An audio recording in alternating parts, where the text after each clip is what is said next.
Numerous damage reports to pass along. Let's go back to the dual Doppler 5000 radar. We'll keep it on Goldsboro because that's the area of greatest threat right now, but I want to run through these. These have just come in. Report from Sampson County, 4 miles southeast of Dunn, roofs blown off, trees in the road. In Wake County, we have reports of in downtown Raleigh, numerous trees down, winds blown out of roofs. Windows blown out and roofs off buildings at Blount and Wilmington Streets, of course, in the downtown area. Also, 3 miles southeast of Raleigh, we have reports of trees on homes on Milburnie Road and Stevens Road, power lines on the ground as well. Salemburg in Sampson County, we have reports of quarter-sized hail. In Roanoke Rapids in Halifax County, we have reports of 20 homes damaged, numerous trees and power lines down. Also in Raleigh, 3 miles south of Raleigh, reports of a tree on a house. Also in Roanoke Rapids in Halifax County, we have a report of a ruptured gas line at 1311 Carolina Avenue, roof torn off a convalescent home, and patients are being evacuated from that building. Of course, that area had the tornadic cell that was previously moving through Wake County head up into that region. So that cell actually was on the ground, or at least that storm affected Moore County and now has exited North Carolina, is up in southern Virginia, but it has caused quite a bit of extensive damage. But we're focusing on Goldsboro right now because that's the tornado warning that is in effect. It will remain in effect until 6:30, and it is moving to the northeast at 50 miles per hour. Let me stop the time lapse, broaden out a view a bit, and I'm going to do a storm track to see what other communities are affected. And after we talk about this, we'll head over to Pitt County because that storm still looks rather menacing there. So let's put on the storm track northeast at 50 miles per hour. And it will be affecting folks in Greene County. These are the communities affected. There are many in between Goldsboro and Greene County. It's Borden Homes at 603, Webtown, Salem Acres, Windbond Acres, Greenleaf, Pine Haven, and Pleasant View. These are all the communities that will be affected by the storm shortly, and more also up perhaps into the eastern part of Wilson County and the northern part of Greene County. Let me take this off here and then we'll jump over to Pitt County to see what is going on, because we know that that cell that was previously in Wayne County and Greene County has moved into there. Highway Patrol reporting that Interstate 95, both lanes shut down near Micro in Johnston County due to tornado damage. Very impressive. And they're saying tornado now on the ground near LaGrange Road and Parkstown Road in Salston. That's over in Wayne County. Destroyed a large barn at Donald Turkey Farm. So that's the one cell that we're watching over Wayne County. The other one is in Pitt County. A lot of folks have students and children over in Wayne County or in Pitt County. That storm is moving towards the northeast as well, and it looks like it will be passing north of the city of Greenville. But I believe Farmville is in this area. There's Kittrell Hill up to the north. We have the Bethel community. So it's these areas that will be in line to feel the brunt of the storm as it does move towards the northeast. And I want to take a wider view of what is going on the dual Doppler 5000 radar. It looks like the worst is over for Fayetteville and Sanford and Roxboro. Still some thunderstorms and showers moving through Warren County, Franklin County, but by far the worst tornadic activity is moving through Wayne County right now and also Greene County, and will soon be exiting further into eastern North Carolina. Nate?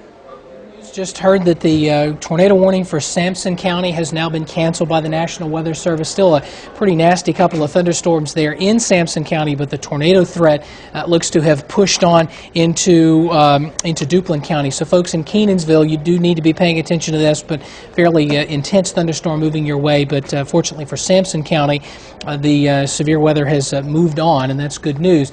As we pull back out to the broad view, I want to remind you we do have a lot of folks with power out. I'm going to channel my inner Brian Schrader here and remind you that if you come up to an intersection where the lights are out, typically like a stoplight and the lights are out, the North Carolina law requires you to treat that as a four-way stop. So please be aware of that. You can't just zip through those intersections. Had a couple of reports. We don't want any accidents out of that. A couple of damage reports up from Roanoke Rapids of a tornado there. We talked about that about 45 minutes ago, and now we've had some confirmed reports of some tornado damage in Roanoke Rapids due to that storm up there. 20 homes damaged, numerous trees and power lines down up in Roanoke Rapids. Also, a number of reports, cars overturned and buildings destroyed in downtown Wilson due to a tornado. Large tornado was on the ground at 5:55 there in Wilson County. Also, a number of homes destroyed from Lucama to Wilson. Hey, of course, Scott. this clustering of reports here in Wake County due to the tornado that moved basically through downtown Raleigh. Now, update on the tornado warning in Wayne County. I'll do this and then I'll hand it back over to Mike. We'll touch base on here in Wayne County. And again, this storm moving toward the east, it's eventually going to be moving into Greene County. But you can see very interesting signature again. We've been looking at this, very reminiscent of what you might see in the plains. You got this sort of curved shape to the thunderstorm, but also notice this notch on the back side where the lighter reflectivities are being pushed into the thunderstorm. That's indicative of winds coming out of the top levels of the atmosphere and plunging down 30 or 40,000 feet. And as they plunge in, they dry out and essentially eat away at the backside of the thunderstorm. However, they keep going, and usually that's when we start to see things winding up again. So folks in Goldsboro and off toward the northeastern portions of Wayne County, you really need to be in your shelter place at this time, because there is likely either a tornado on the ground or one likely to develop here very shortly. Highway 111 there, also Highway 1556 and Highway 13. Those areas there to the east and northeast of Goldsboro need to be taking shelter again from this tornado. Mike? And Nate, we were watching the last cell that moved through Wayne County that moved near Goldsboro, but once it got to the east, it intensified. And so we're going to watch to see if that is the case with this next cell moving through Goldsboro. But Bill, you were talking to Ken Smith a moment ago. You were here in March in 1984 when the Red Springs tornado and all the long track tornadoes occurred. This is the worst that we've had ever since. And I was telling Greg, I think it was a couple weeks ago, we're overdue for large tornadoes. And were you working that day? I was in radio that day. Okay. It was a very deadly storm, the Red Springs storm. And then I remember in '88 covering the one on Glenwood Avenue, the one that touched down in Umstead. Now, I want to mention a couple things, Mike. Raleigh police are asking drivers to stay off the roads because, you know, they need to get ambulances out there, and there's a lot of debris down. So folks, stay off the road. Don't just go out there and look. They don't need you out there. Traffic into and out of Fort Bragg is blocked because of debris. Bragg Boulevard shut down. So please stay at home. It's a good time to do that. We've got Sky 5 up over the Sanford area, which really took a major hit today with the Lowe's home improvement store being demolished down there. You heard the images and saw the images and heard the descriptions from Brian Mims. Keith Baker is up in Sky 5 right now and is going to kind of show the path of the storm. That's pretty much a wide view right there. But again, this is where the trouble really started earlier this afternoon, blowing off the roof and demolishing the Lowe's home improvement store and causing heavy damage to the big lots. Keith, tell us about what you see as you look down on that scene. I know you were there in '88. Your home was damaged in Raleigh, so you can certainly talk with a great deal of authority. Yeah, my home was right behind the Kmart that disappeared, so I do remember it very well. What we're looking at here is actually appears to be where the tornado dropped in. This is south of the Lowe's, and as the storm was moving forward, you can see how it came through this neighborhood. There are many, many houses that just have all kinds of damage, many missing their roofs, some, you know, with just very minor damage. But as you can see, the path comes through here, more homes damaged as it heads up towards the Lowe's. There's more businesses that are damaged. Right now, all the roads are very, very, very blocked up. There is a lot of traffic. The police have all the roads blocked. I know Nate was talking a little while ago about if you get to an intersection, how to handle that if there's no power. I might add that if you get anywhere and there's a power line, do not assume that power line is dead. That power line could easily be energized. Stay away from those. This appears to be some kind of a warehouse. I believe it was Spanset that we saw a little while ago, and it is just the roof is just totally gone. Part of the wall is gone, and there's a larger facility just there. As we keep on going to the north, there's another shopping center that is across the street from the Lowe's. Actually, I believe it was a Big Lots. It has many, many holes in the roof. There's damage to the cars out front. They have some yellow tape up. It looks like there's some bricks and stuff that have been thrown out into the parking lot. You can see where the storm continued across that parking lot and across the street to the Lowe's, and we've seen the Lowe's before. You can just look down into the Lowe's and you can see all kinds of, you can see exactly where the merchandise was. You can see there is a truck, a Lowe's delivery truck that is on its side there in the parking lot. In the storm, the tornado continued right on up. You can see how the debris field just goes way up into the trees. Seems to have picked up a little bit, not quite as much damage from here. There's some trucks that are messed up, turned over up a little further. Seems to have picked up a little bit more. There is a little bit of damage up as you continue, but not nearly as much. Those guys got out of it pretty well right there. But if we come back down here to the Lowe's, you can tell it's just devastated, that Lowe's.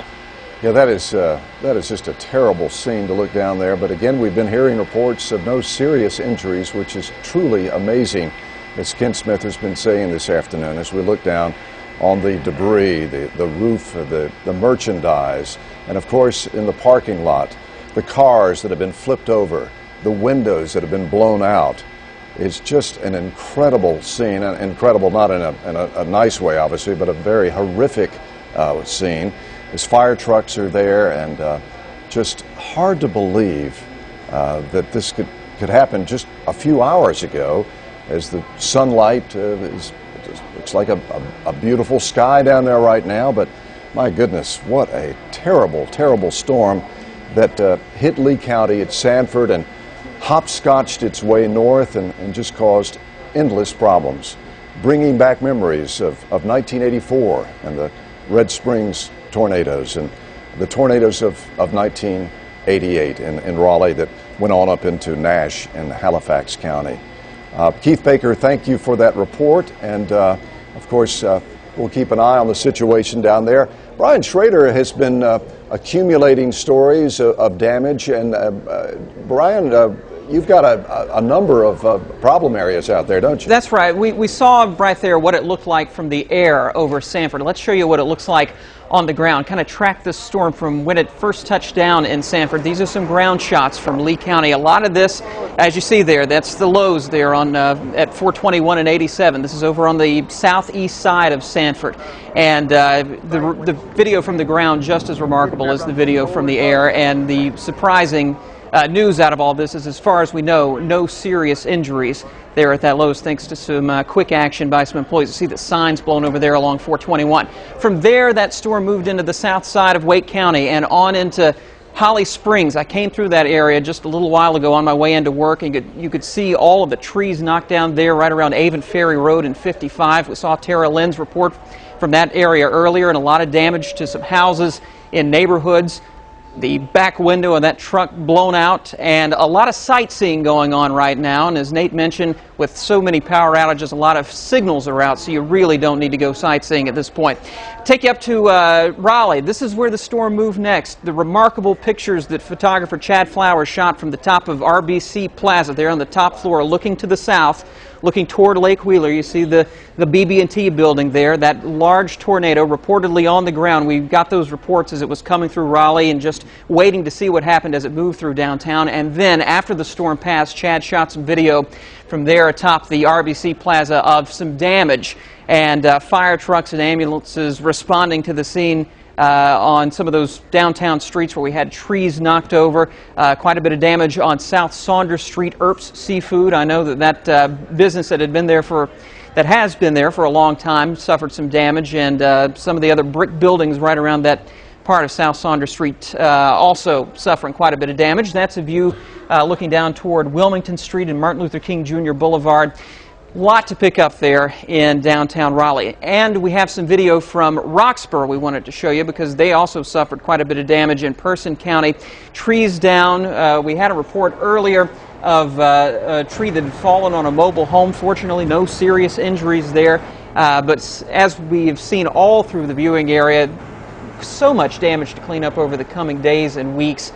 As we have been talking about through the afternoon, it's been a long time since we've seen anything of this severity and with the damage this widespread, getting these reports from everywhere. And as you are out and about in your neighborhood, if you see some damage, you can safely take a picture of it or shoot some video of it. Send it to us. You can go to WRAL.com, type report it in the search box, or just send it to us directly. Report it at WRAL.com, and we'll be showing you those pictures through the evening. Back to you. All right, nice overview. We've got some important information from Mike Mays. Mike, do you have another warning? Yeah, we have new warnings. We have severe thunderstorm warnings, and also we have tornado warnings.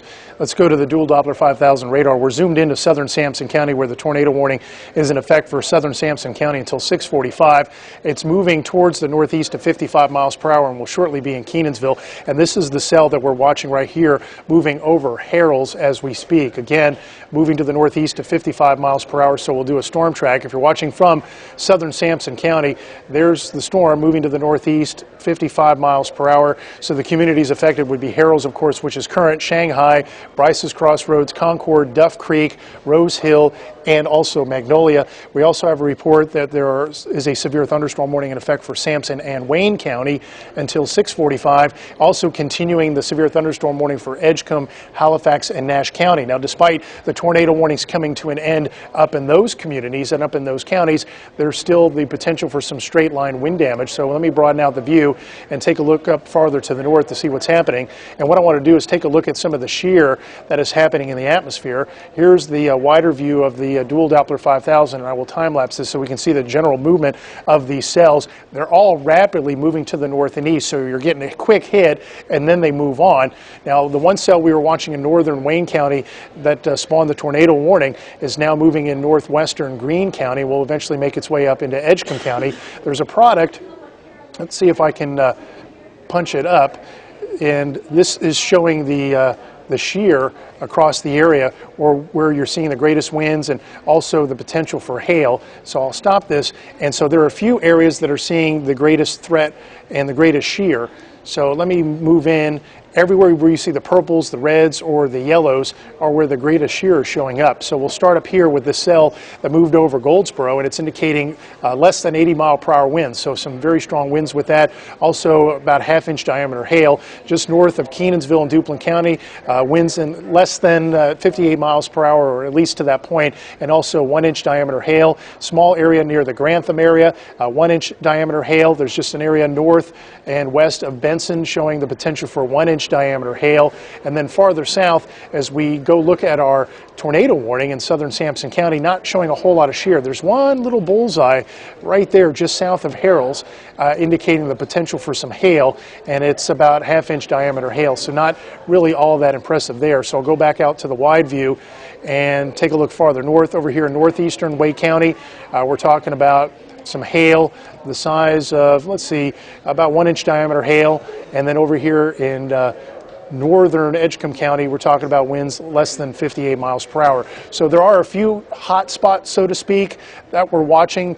Not anything that's life-threatening except the one here over northeastern Wayne County that's showing winds up to about 80 miles per hour. So that's the greatest threat that we're seeing as we speak. Let me toss it back over to the radar view and go to the wide view and run through some damage reports, and there are many of them coming through.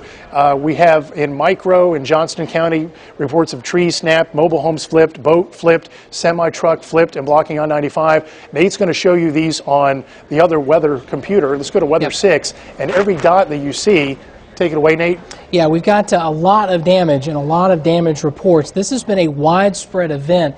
And to give you an idea of all of the areas that have seen some sort of damage from this event this afternoon, I'm going to put this on and lapse this over the course of the last little while. Tornado warning for Wayne County. Okay, hold on. We've got a new tornado warning now for Wayne County. We need to go back to that. We'll come back to the damage reports in just a moment and show you what's going on. And Mike, actually, if you can take care of the Wayne County tornado. Yes, I will do that. Tornado warning. Let's go to the dual Doppler 5000 and I'll run through it. Tornado warning for Wayne County till 6:45. The National Weather Service indicated a tornado 7 miles southwest of Seven Springs or 10 miles southeast of Mount Olive, moving northeast at 50. So let's take a look at the area, and this is where we're talking right here in this area between Giddensville, Grantham, and Carver. The Weather Service is saying the cell is moving to the northeast at 50 miles per hour. It's a radar-indicated tornado. So if you're watching from Giddensville, Grantham, Carver Elementary School, this region here in Mount Olive, that's where the tornado warning is in existence. Let's broaden out the view and do a storm track. It's the third tornado warning for Goldsboro. Boy, you guys are really getting it. So we'll broaden out the view, do a storm track, and take a look at the communities that would be affected. It looks like the notch would be somewhere right about here. And Goldsboro, so during the last cell, it looked like Seymour Johnston missed the tornadic thunderstorm, but this time this one may be heading in that direction. It's Dudley, it's Brogdon, it's Scott, Hills, Spring Hope, Rollingwood Estates, Lafayette Park, and South Haven. Just some of the communities that are in the storm track as we speak. You need to seek safe shelter right now. This is a radar-indicated tornado, at least on the reflectivity or the radar view, not looking all that impressive, but it looks like it is winding up somewhat as it is moving towards the northeast. And what I want to do is turn this off. Let's go to the velocity mode and take a look at this in a closer detail. Let me shut that off. So, and it's looking more, okay, it's more impressive here, just north and west of Kenansville, the couplet showing up. So it may not be this area here that I just pointed out. It's more likely here over Duplin County. Let me get a closer look at this. Nate, are you looking at this closely? I have been. I've been going back and forth and also keeping an eye on the stuff up to the north. Roanoke Rapids getting another round of heavy rain, but fortunately no thunderstorm or no tornado there. There are two areas we're interested in. Of course, southern Wayne County. Let's zoom down toward the south, throw on the velocities for you, and it's clearly this jumps out at you right here in the southern part of Wayne County. We'll switch back to the conventional display. And right at the corner there, the southern Wayne County into Lenoir County and Duplin County. I expect a warning is up or will be shortly for Lenoir County, including Kinston, with that storm. Give you a storm track and give you an idea of when it will be where. And as these storms continue to move off, generally toward the east, northeast, about 45 miles per hour. Again, there's Seven Springs at about 623. And we'll add some more towns on here. And Hussey's Crossroads at 624, Moss Hill at 629, Sandy Bottom and Potneck at 634, which is about another 5 to 10 minutes from now with that storm moving into Lenoir County. Now that is going to be moving out of our viewing area, but still we're going to keep an eye on it. And clear that off. We'll go back up toward the north because there's another storm moving across Greene County. We are getting in sort of the fringe of our viewing area here, but I want to let you know in southern, or rather northern Greene County, north of Snow Hill, that's right here, and north of Snow Hill, another impressive thunderstorm here making its way across, and we'll be heading toward Greenville, unfortunately, for folks with students at ECU. They may be under the gun with this. We'll do another storm track and pull that forward. And probably at least another half hour, 45 minutes before this one gets there. Not a whole lot of populated areas here. We'll zoom out and sort of lower the threshold and pick out the Pine Grove Apartments there. We'll move that over. And you can see just to the east of Lindell, so Appy, Walstenburg, Fieldsboro, Daisy Siding. These are all very small communities, but there are people in those communities, and we want to make sure that you know what's coming and know how to stay safe. You do need to get into the lowest level of your home or wherever you happen to be, assuming it's a sturdy structure, and stay away from windows. That's going to be the safest thing for you this afternoon. Now, the good news is basically areas along, let's say 85 down Highway 1, we're starting to see things clearing out. We're seeing some sunshine clearing out. So the all clear from Raleigh and points west, but points east we're still under the gun. Bill, what do you have?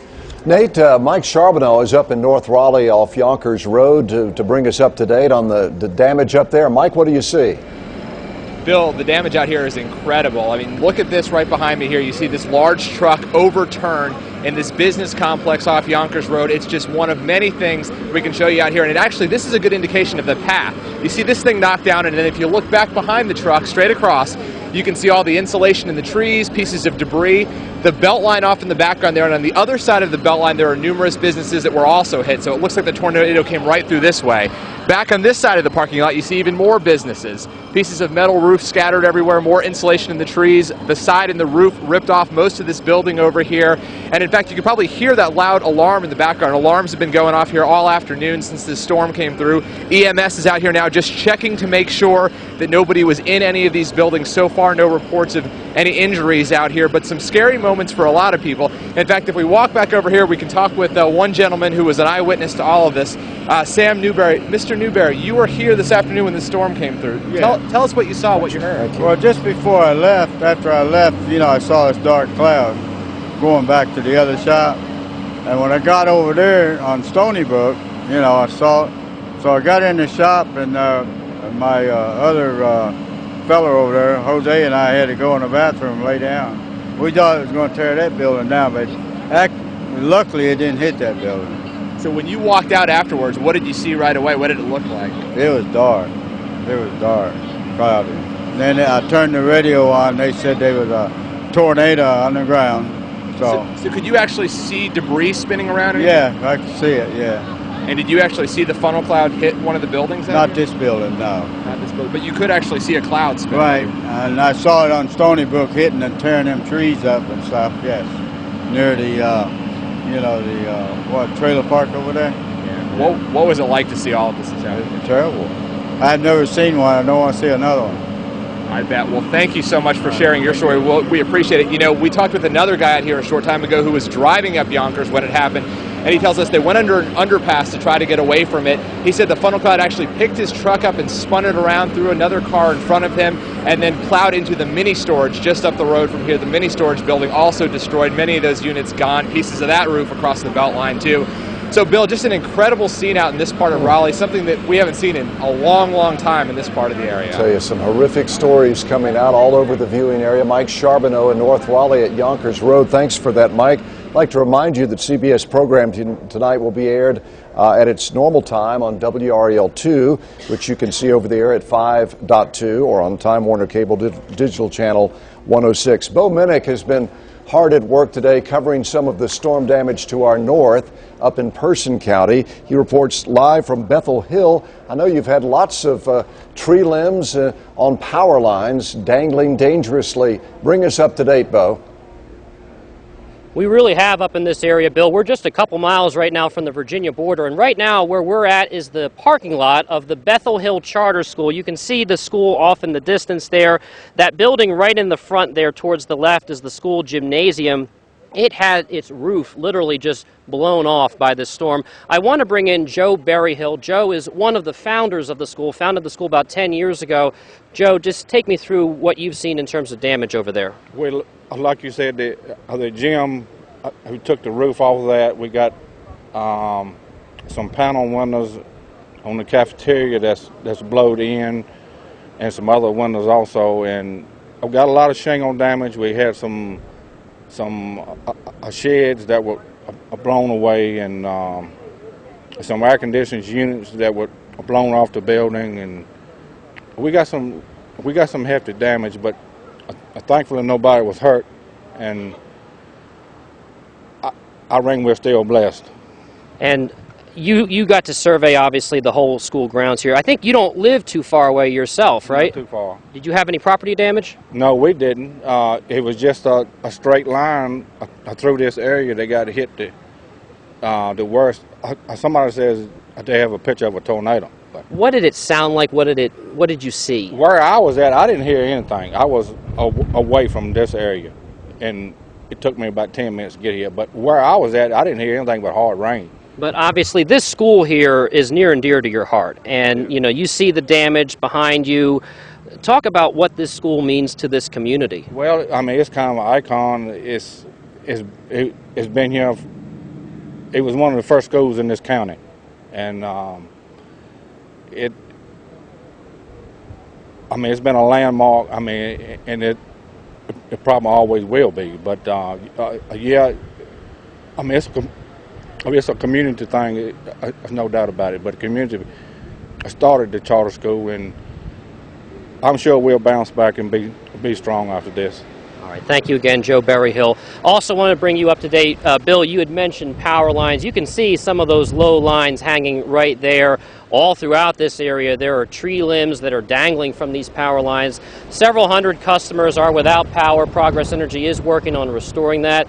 But as you can see off just in the ground here, little twigs and branches are just strewn about all over the place. It's going to be a lengthy cleanup up here. Back to you. But I really loved what Joe Berryhill said. He summed it all up by saying, I reckon we're still blessed, because no injuries to report. So that's the good news that's coming out of Bethel Hill. Yes. But certainly hate to see all that damage up there. Bo Minnick, thank you so much. And speaking of power outages, let's go to the full screen right now and take a look at what we have as of right now. We've got